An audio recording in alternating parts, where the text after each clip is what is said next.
Hi, boys and girls. It's time for our story for St. Patrick's Day.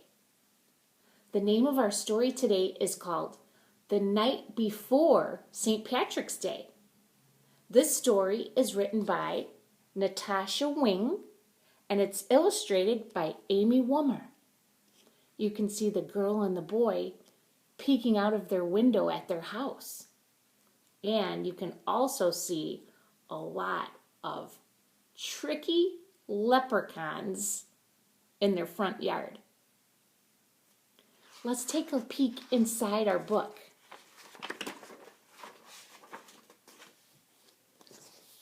On some of the pages, you can find that little trickster leprechaun hiding in different places. You see him hiding right here behind the big green hat. Speaking of green hats, what do you think? Do you like my St. Patrick's Day hat? Thank you. So while we read the story, see if you can find that little trickster leprechaun. Did you find him? You got it. He's right down here by the crayon box. You know it. Let's take a look for the shamrock on this page.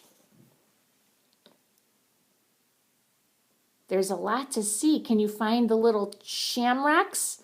I see the shamrocks. And then right over by the shamrocks, do you see the leprechaun? He's hanging on from the rainbow. Did you find him? He's right there. You got it. Now let's see if you can find the leprechaun on this page. Right, you can see him hiding behind the ball of yarn. There he is. He's behind the yarn. So it's going to be fun to take a look through the pages and see if you can find the leprechaun that's hiding. Okay, we're ready to start our story. The night before St. Patrick's Day. 'Twas the night before St. Patrick's, the day to wear green. Not a creature was stirring, except Tim and Maureen. They decked out the den from ceiling to floor, with streamers and rainbows and shamrocks galore. Later, they carefully made traps with gold charms and rings. I bet we catch a leprechaun. They love shiny things. For if they caught one, so the legend told, they'd find where he buried his big pot of gold.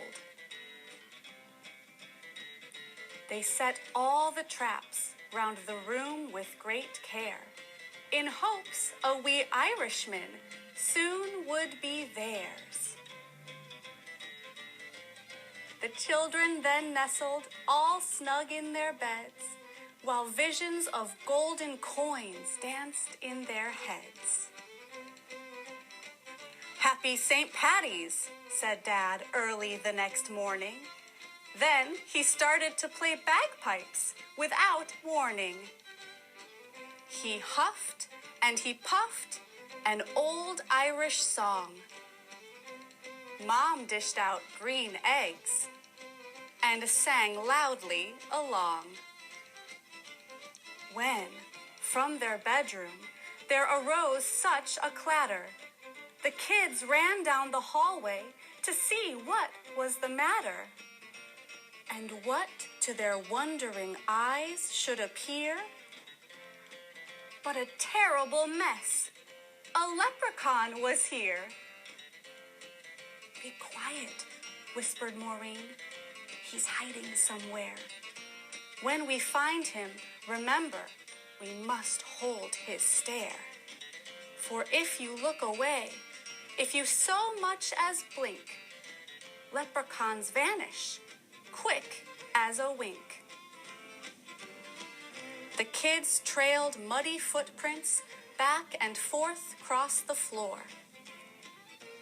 which led them under Tim's bed and past the closet door. And then, inside a trap, they heard someone giggling.